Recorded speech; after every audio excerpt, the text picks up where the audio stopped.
Good morning to all. Now we will discuss about the electromagnet. In the last class we will discuss about the solenoid. Electromagnet and solenoid both are the similar apparatus. In this we electromagnet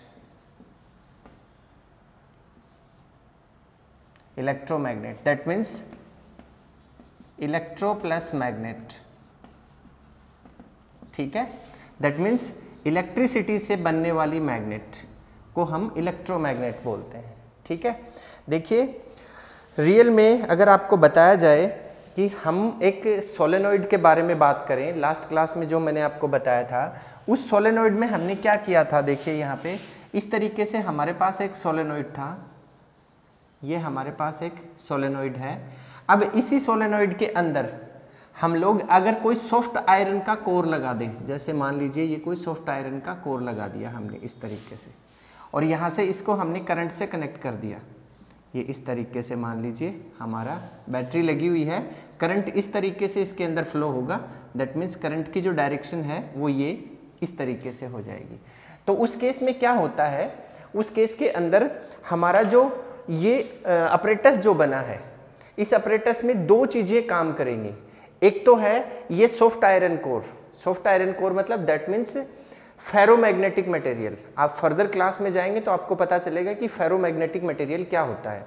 तो ये जो soft iron core है, इस soft iron core की अपनी खुद की एक मैग्नेटिक इफेक्ट होती है। दूसरा, इसके ऊपर जो हमने हेलिकस फॉर्म में जो इंसुलेटेड कॉपर वायर को जो हमने यहाँ पे वाउंड किया है, उसकी वजह से हमारे पास में उसके अंदर से जो करंट प्रोड्यूस होगा, उसकी वजह से जो मैग्नेटिक इफेक्ट प्रोड्यूस होगा, एक उसका इफेक्ट, तो डबल इफेक्ट बनता है यहाँ पे, जिसकी वजह से यहाँ पे एक स्ट्रॉन्ग मैग्नेट का फॉर्मेशन होता है, ठीक है। तो ये जो मैग्नेट बनी हमारी, इसको हम बोलेंगे इलेक्ट्रोमैग्नेट बोलेंगे। अब देखो इसमें नेक्स्ट स्टेप में अगर हम बात करें तो हमारे पास, ध्यान से देखिएगा आप, हमारे पास इस तरीके से एक डायग्राम बनाया हमने। ये लीजिए इस तरीके से एक डायग्राम बनाया हमने ऐसे, ठीक है। इसके बीच में हमने ये कोई सॉफ्ट आयरन कोर रखा हुआ है ऐसे, ये हमारा सॉफ्ट आयरन कोर है। इस तरीके से ये सॉफ्ट आयरन कोर इस तरीके से बनाया हमने यहाँ पे, ये लीजिए, ठीक है।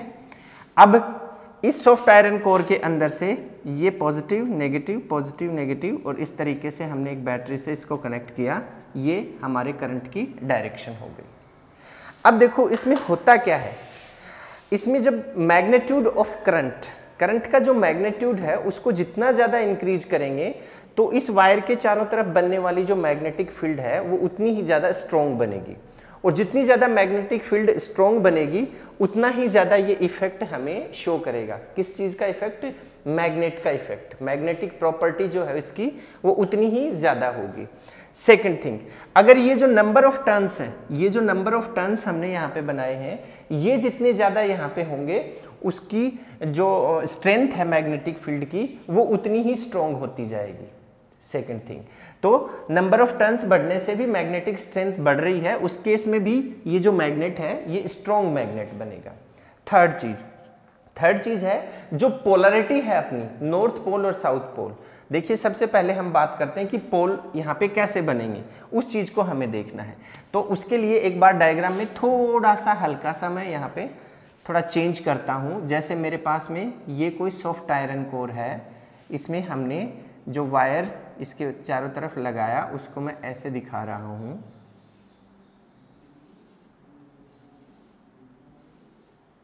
और ये बाहर निकल गया, इसको हमने यहाँ पे कनेक्ट कर दिया। अब देखिए ये करंट ऐसे जा रहा है, यहाँ भी ऐसे जाएगा, ऐसे जाएगा, ऐसे जाएगा, ऐसे जाएगा, ऐसे जाएगा। इस तरीके से हमें करंट फ्लो होता हुआ नजर आ रहा है। अब हमने जो थंब रूल पढ़ा था, उस थंब रूल के अकॉर्डिंग अगर हम इसको इस डायरेक्शन से देखें, मतलब ये मान लीजिए कि हमारा सॉफ्ट आयरन कोर है, इसके चारों तरफ वायर है, तो इस डायरेक्शन से देखें तो करंट ऐसे गया और फिर इस साइड में बैक साइड में वापस नीचे की तरफ आया, तो उसको अगर हम इस पूरे सिलेंड्रिकल जो फेस है हमारा, इसका जो ये सर्कुलर फेस है, क्रॉस सेक्शनल बोलते हैं जिसको, उसको अगर हम देखें, एक टर्न को अगर हम देखें तो यहाँ पे ऐसे डायग्राम बनाए तो ये करंट की जो डायरेक्शन है ये हमें इस तरीके से नजर आएगी। यहाँ से अगर हम देखेंगे तो इस साइड से अगर हम देखेंगे तो करंट ऐसे गया और फिर इस साइड में ऐसे आया, तो वो हमें ऐसा नजर आएगा। ठीक, अगर इस साइड में हम उस चीज को कंसीडर करते हैं तो हमारे पास जो करंट है उसकी जो डायरेक्शन है वो ये वाली हो जाएगी। ठीक है, अब देखो करंट की ये जो डायरेक्शन है, इन दोनों डायरेक्शन से हमें क्या पता चला। लास्ट जो क्लासेज हुई हैं अपनी, लास्ट जो लेक्चर्स हुए हैं, उसमें हमने ये चीज डिस्कस की थी कि अगर एंटी क्लॉकवाइज डायरेक्शन में करंट फ्लो होता है, किस डायरेक्शन में, एंटी क्लॉकवाइज, ये है एंटी क्लॉकवाइज डायरेक्शन है आपके करंट की, तो कौन सा पोल बनता है, नॉर्थ पोल। कौन सा पोल क्रिएट होता है, नॉर्थ पोल। और अगर क्लॉकवाइज डायरेक्शन में करंट फ्लो होता है, ये कौन सा है, क्लॉकवाइज डायरेक्शन में, अगर क्लॉकवाइज डायरेक्शन में अगर करंट फ्लो हो रहा है तो आपकी कौन सी पोलरिटी बनती है, साउथ पोल ये बनता है आपका। ठीक है, तो ये साउथ पोल और नॉर्थ पोल का फॉर्मेशन हो गया। अब अगर हम यहाँ पे देखें, इसको और भी अच्छे से समझें तो देखिए साउथ पोल के लिए एस बनाया हमने इस तरीके से और इसके दोनों साइड में एरो लगा दिए। अब इस एरो को आप नीचे लेके आओ, इस एरो को आप ऊपर लेके जाओ, तो डायरेक्शन हमें कौन सी नजर आ रही है, यहाँ पे ध्यान से देखिए, यहाँ पे हमें डायरेक्शन क्लॉकवाइज नजर आ रही है। अब अगर यहाँ पे हम एन बनाए, नॉर्थ पोल के लिए एन बनाए, जैसे ये बनाया एन, ठीक है, ये एन बनाया हमने इस तरीके से, ये बनाया और ये बनाया। अब इसको देखो यहाँ से और इसको देखो यहाँ से, मतलब इसकी जो डायरेक्शन है वो एंटी क्लॉकवाइज नजर आ रही है हमें। तो नॉर्थ पोल और साउथ पोल का जो सिंबल होता है एन और एस, उसके एरोज बनाने से भी हमें ये बात क्लियर हो रही है। अब देखो इलेक्ट्रोमैग्नेट जो है, अब हम एक चीज और आपको बताते हैं कि अगर इस सॉफ्ट आयरन की जगह, ये जो सॉफ्ट आयरन है इसकी जगह अगर हम स्टील की रोड ले लें, साथ में स्टील का यहाँ पे हम मटेरियल अगर यूज में लेते हैं इसकी जगह, तो उस केस में क्या होगा, उस केस में स्टील का उससे पहले सुनिए आप, अभी जो मैं बता रहा हूं उससे पहले सुनिए। जैसे ही हम यहाँ से करंट को फ्लो करवाना बंद कर देते हैं तो ये अपनी प्रॉपर्टीज को लॉस्ट कर देता है, मतलब अपनी सारी की सारी मैग्नेटिक प्रॉपर्टीज को लॉस कर देगा।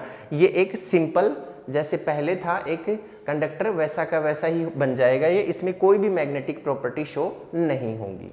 ठीक है, लेकिन अगर यहाँ पे स्टील रोड का यूज करते हैं हम लोग और फिर हम उसको इसी तरीके से करंट उसके अंदर फ्लो करवाते हैं कोइल के अंदर, और उसके बाद में अगर हम चेक करते हैं और देखते हैं तो अगर उसके करंट जब फ्लो हो रहा है उस केस में अगर मैग्नेटिक मटेरियल कोई पिन लेके आते हैं तो वो उसको अट्रैक्ट करता है, और करंट को फ्लो करवाने के बाद, मतलब उसको करंट को जो फ्लो हो रहा है उसको ऑफ करने के बाद, करंट फ्लो नहीं हो रहा है, ओपन सर्किट बनाने के बाद भी अगर हम कोई मैग्नेटिक मटेरियल उस स्टील रोड के पास में लेके आते हैं तो वो अपनी मैग्नेटिक प्रॉपर्टी को लॉस नहीं करता है।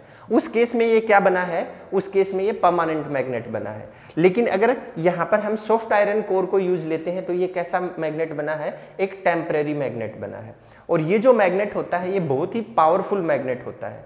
इस मैग्नेट को अपनी जो ट्रेन होती है उसके अंदर जो ब्रेक लगते हैं उसके अंदर भी इसको यूज में लेते हैं, अपनी जो इलेक्ट्रिक मोटर होती है उसके अंदर भी इसका यूज होता है, और जो मतलब बड़ी बड़ी जो क्रेन होती हैं जिनके अंदर हम जो आयरन का जो स्क्रैप है उसको उठाने के लिए यूज में लेते हैं, तो जैसे ही हम उसके अंदर करंट को फ्लो करवाते हैं वो मैग्नेटिक प्रॉपर्टी शो करने लग जाता है और वो पूरी की स्क्रैप जो है वो उससे आके अट्रैक्ट होके उससे चिपक जाती है, मतलब उसको अट्रैक्ट करके अपने से चिपका लेती है, और फिर हम उसको दूसरी जगह पे लेके जाते हैं और जहां हमें उसको गिराना है वहां जाके हम करंट की सप्लाई को बंद कर देते हैं। और बंद करने से क्या होगा, बंद करने से वो अपनी मैग्नेटिक प्रॉपर्टी को लॉस कर देगा और जितना भी स्क्रैपिंग मटेरियल उससे जुड़ा हुआ था, जो उसने खींच के चिपका रखा था, वो सारा का सारा वहां पे गिर जाएगा।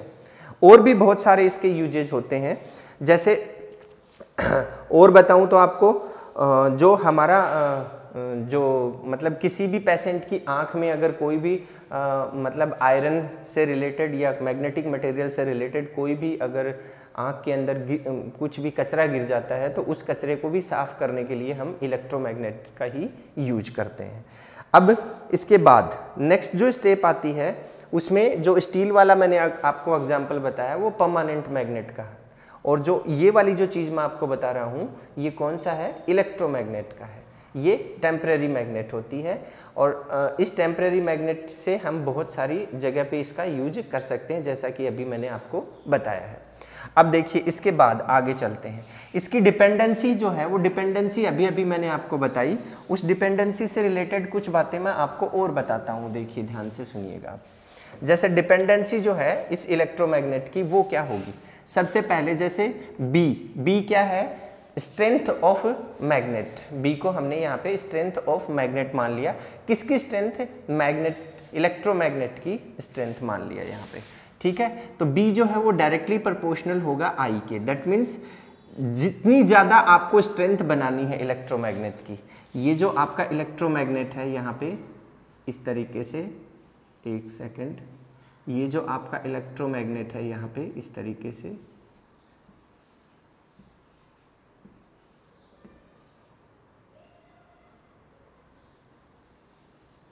ये जो मैग्नेट है आपका इस तरीके से प्लस माइनस, इसकी जितनी ज़्यादा आपको स्ट्रेंथ बनानी है, जितना ज़्यादा पावरफुल बनाना है, उतने ही ज़्यादा मैग्नीट्यूड का करंट हम इससे फ्लो करवाएंगे। नंबर एक बात। बी जो है वो डायरेक्टली प्रोपोर्शनल होता है एन के। एन मतलब number of turns, number of turns. Number of turns का मतलब 1 2 3 4 5 6, ये जो टर्न्स है ना इनकी बात की जा रही है। तो नंबर ऑफ टर्न्स, जितने ज़्यादा नंबर ऑफ टर्न्स होंगे उतनी ही ज़्यादा स्ट्रॉन्ग मैग्नेट बनेगी। क्यों? क्योंकि जितने ज़्यादा नंबर ऑफ टर्न्स होंगे उसके चारों तरफ बनने वाली जो मैग्नेटिक फील्ड है उसकी अमाउंट जो है वो बढ़ जाएगी, उसका मैग्नीट्यूड जो है वो बढ़ जाएगा, जिसकी वजह से बी की वैल्यू भी इंक्रीज होगी। ठीक है, ये वाली चीज़ आ गई।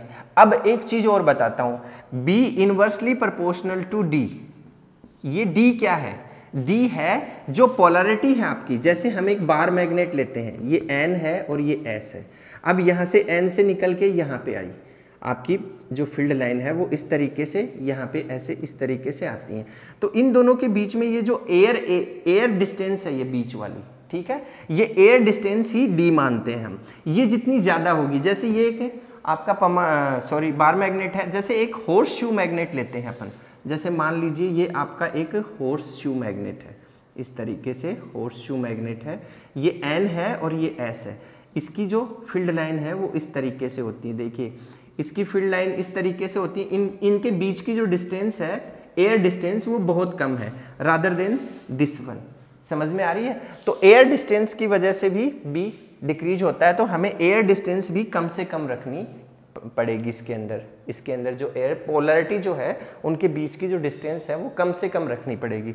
तो अगर हम एक अच्छा इलेक्ट्रोमैग्नेट बनाएं तो उसको हम अगर इस तरीके से दिखाएं, देखो बताता हूं इसमें बना के आपको।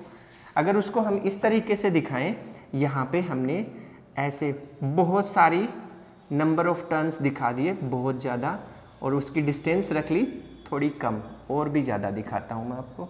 ऐसे बनाए, ये लीजिए नंबर ऑफ टर्न्स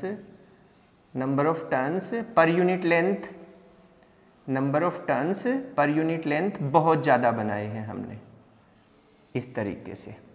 ये लीजिए ऐसे, ठीक है। तो इस केस में देखिए इनकी जो पोलैरिटी है, जैसे ये एन बनता है और ये आपकी सप्लाई है यहाँ पे इस तरीके से प्लस माइनस, ये एन बनता है, ये एस बनता है। तो इनके बीच में जितने ज़्यादा नंबर ऑफ टर्न्स बनाएंगे हम बहुत ज़्यादा, और उसको छोटा सा कर देंगे, मतलब उसकी जो लेंथ है उसकी क्या नाम, जो अपने कॉइल बनाई है उसकी लेंथ जो है उसको छोटी रखेंगे, तो उस केस में हमारे पास में इसकी जो स्ट्रेंथ है वो बहुत ज़्यादा होगी, वो बहुत ज़्यादा इंक्रीज हो जाएगी। ये चीज़ भी हमें इसके अंदर डिस्कस करनी है, ठीक है। तो ये वाली चीज़ हो गई। अब हम बात करेंगे परमानेंट मैग्नेट, और हाँ एक चीज़ और बताता हूँ, अगर हम इसके पोल चेंज कर दें, मतलब नेगेटिव पॉजिटिव को चेंज कर दें तो करंट की डायरेक्शन बदलेगी यहाँ पे। मतलब ये पॉजिटिव इधर ले लिया, ये इधर ले लिया, बैटरी के टर्मिनल्स को चेंज कर दिया हमने, तो इसके पोल्स भी चेंज हो जाएंगे। पहले ये नॉर्थ साउथ थे, अब साउथ नॉर्थ बन जाएगा और नॉर्थ साउथ बन जाएगा जैसे ही पोल चेंज करेंगे। करंट रिवर्स हो गया है, करंट रिवर्स हो गया तो जो फील्ड बन रही है इसके चारों तरफ वो भी रिवर्स होगी, तो पोल भी इसके चेंज हो जाएंगे। तो हम लोग क्या कर सकते हैं, ये जो टेम्परेरी मैग्नेट है इसके पोल चेंज कर सकते हैं। जबकि हम यहाँ पे देख रहे हैं ये हॉर्स शू है, या फिर ये हमने यहाँ पे बनाया था कौन सा आपका बार मैग्नेट बनाया था, परमानेंट मैग्नेट। ये जो परमानेंट मैग्नेट होते हैं इनकी पोलरिटी चेंज नहीं हो सकती, इनकी पोलरिटी फिक्स होती है, वो चेंज नहीं हो सकती, जबकि इसकी पोलरिटी हम चेंज कर सकते हैं। दूसरी चीज, ये जो परमानेंट मैग्नेट होते हैं इनकी जो स्ट्रेंथ है वो फिक्स होती है, उसको हम कम ज़्यादा नहीं कर सकते, बल्कि हम टेम्परेरी मैग्नेट की जो इलेक्ट्रोमैग्नेट है या टेम्परेरी मैग्नेट है उसकी जो पोलरिटी है उसको हम चेंज कर सकते हैं। मतलब उसकी जो स्ट्रेंथ है उसको हम चेंज कर सकते हैं, उसकी इंक्रीज भी कर सकते हैं और डिक्रीज भी कर सकते हैं। वो किस चीज़ पे डिपेंड करता है, मैंने बताया आई पे डिपेंड करता है, एन पे डिपेंड करता है और डिस्टेंस पे डिपेंड करता है। डिस्टेंस कौन सी है वो भी मैंने आपको बताई यहाँ पे, ठीक है, वो भी चेंज कर सकते हैं हम लोग, ठीक है। दूसरी चीज़, हमारे पास जो बार मैग्नेट जो होता है उसके हिसाब से अगर मैं आपको बताऊं, बहुत गर्मी है, ठीक है। तो और अगर इसके चेंजेस अगर आपको बताए जाएं तो वो नेक्स्ट जो चेंजेस है इनमें डिफरेंस जो होता है परमानेंट मैग्नेट और जो आपका ये टेम्परेरी मैग्नेट है उसके अंदर जो डिफरेंस होता है, ये एक तो दो तो बताए मैंने आपको। थर्ड जो है वो हम ले सकते हैं जो स्ट्रेंथ के बारे में बताया था मैंने आपको कि ये पावरफुल होती है, बहुत ज़्यादा पावरफुल होती है और ये वीक होती है, ठीक है। परमानेंट मैग्नेट जो है उनकी स्ट्रेंथ वीक होती है और इनकी स्ट्रेंथ जो है वो पावरफुल होती है, मतलब स्ट्रॉन्ग इसकी स्ट्रेंथ होती है। तो ये इनके बीच में डिफरेंस होते हैं। ये आपका टॉपिक था आज का, और इसके बारे में मैंने आपको जितनी भी आपके सिलेबस से रिलेटेड बातें हैं वो सब बताई हैं। नेक्स्ट जो क्लास होगी उसमें हम डिस्कस करेंगे force on A charge particle in a magnetic field, इसके बारे में हम लोग बात करेंगे। तब तक के लिए इजाज़त चाहता हूँ, नेक्स्ट क्लास में फिर मिलते हैं एक नए टॉपिक के साथ। Thank you, have a nice.